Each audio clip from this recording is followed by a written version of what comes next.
और आपको बताते हैं संभल से बड़ी खबर, जुमे की नमाज से पहले बहुत ज्यादा सुरक्षा कड़ी कर दी गई है। शाही जामा मस्जिद के बाहर सुरक्षा कड़ी कर दी गई है। बड़ी संख्या में पुलिस फोर्स यहां पर तैनात है तनाव को देखते हुए, और मस्जिद के सर्वे को लेकर दरअसल तनाव है, विवाद है, और इसी वजह से भारी संख्या में सुरक्षा बल तैनात कर दिया गया है, क्योंकि आज जुमा है और जुमे की नमाज होनी है कुछ ही देर में। लेकिन उससे पहले बड़ी संख्या में यहाँ पर पुलिस बल तैनात है, सुरक्षा बल तैनात है, और मस्जिद के सर्वे को लेकर दरअसल जो मुस्लिम पक्ष है वो सवाल खड़े कर रहा है। इसी वजह से आज एहतियातन बड़े कदम सुरक्षा के लिहाज से उठाए गए। और संभल की शाही मस्जिद की सुरक्षा सख्त है इस वक्त। इस मामले पर संभल के एसपी कृष्ण कुमार ने कहा है कि संवेदनशीलता को देखते हुए यहां फोर्स तैनात कर दी गई है ताकि सब कुछ ठीक रहे। जनपद संभल में जामा मस्जिद पर कुछ दिन पूर्व सर्वे हुआ था कोर्ट के आदेश के अनुसार। उसके बाद में थोड़ी सी कशीदगी बढ़ गई है। उसी कशीदगी को ध्यान में रखते हुए करीबन 3 दर्जन लोगों का 107-16 जो कि 126 135 बीएनएस की कार्रवाई है वो भी की गई है, जिनको भारी मुचलके से पाबंद करवाया गया है।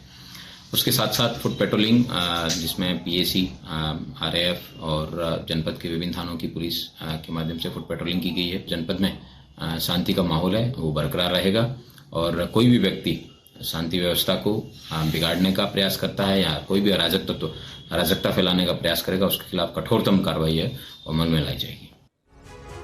और जैसे ही आपको बता दें कि सर्वेक्षण मस्जिद का शुरू होते ही संभल प्रशासन ने सुरक्षा व्यवस्था कड़ी कर दी है। मस्जिद के मुख्य द्वार के सामने आरएएफ की तैनाती की गई है, आरआरएफ की तैनाती की गई है, और मस्जिद की ओर जाने वाले सभी रास्तों पर बैरिकेडिंग लगा दी गई है। पुलिस कर्मियों की तैनाती यहां पर है। संवेदनशीलता सेंसिटिव इलाकों को देखते हुए पीएसी बल भी इस वक्त तैनात है। केवल नमाजियों को ही मस्जिद जाने की इजाजत दी गई है, ये कहा जा रहा है। और संभल के जामा मस्जिद विवाद पर हिंदू पक्ष और मुस्लिम पक्ष के वकीलों ने क्या कुछ दावे किए हैं, आपको दिखाते हैं। मैं ये कह रहा हूँ कि ये सब सियासी वो है विवाद। मस्जिद है, मस्जिद थी और मस्जिद रहेगी इंशाल्लाह।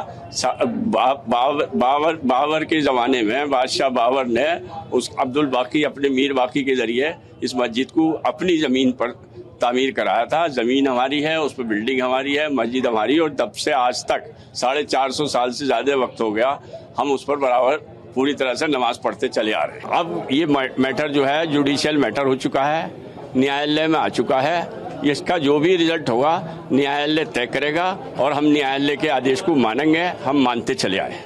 देखिए, ये सबसे इम्पोर्टेंट बात यह है कि बाबरनामा में 1529 में दर्ज है, और जो ऑफिशियल ट्रांसलेशन है जो सुप्रीम कोर्ट तक मान्य है, बेवरेजेस का ट्रांसलेशन बाबरनामा का, उसमें दर्ज है कि बाबर ने यहाँ पे हिंदू मंदिर को तोड़ के, हरिहर मंदिर को तोड़ के, जहाँ पे कल की अवतार होना है, उसको आपने मस्जिद के रूप में कन्वर्ट करा जी। ये बाबरनामा में भी मेंशन्ड है।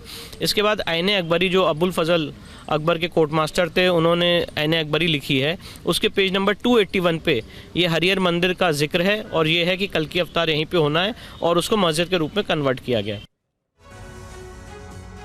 तो आपने दोनों पक्षों के वकीलों को सुना। अब संभल की जामा मस्जिद के आसपास क्या माहौल है, लोग क्या क्या दावे कर रहे हैं, लोग क्या कह रहे हैं, देखिए संवाददाता शिवांग माथुर की ये ग्राउंड रिपोर्ट।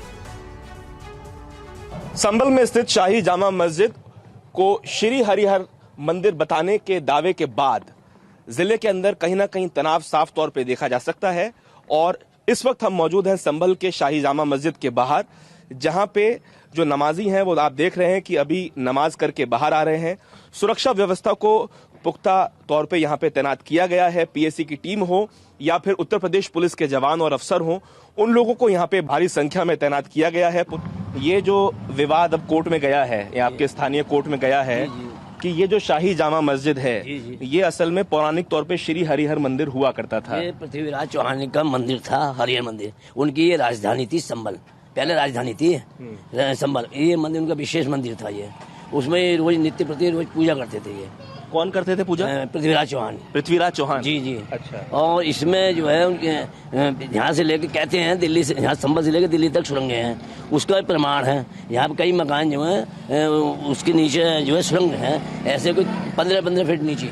मस्जिद के इतिहास के बारे में, क्योंकि विष्णु शंकर जैन और बाकी जो 7 लोग हैं वो, उनका दावा ये है कि मंदिर को तोड़ के बाबर ने इसको मस्जिद में तब्दील किया? ये बेबुनियाद है और ऐसा कुछ नहीं हुआ है। ये फिरोज शाह तुगलक के टाइम की पीरियड की मस्जिद है और जो समय समय पर ये रेनोवेट होती रही।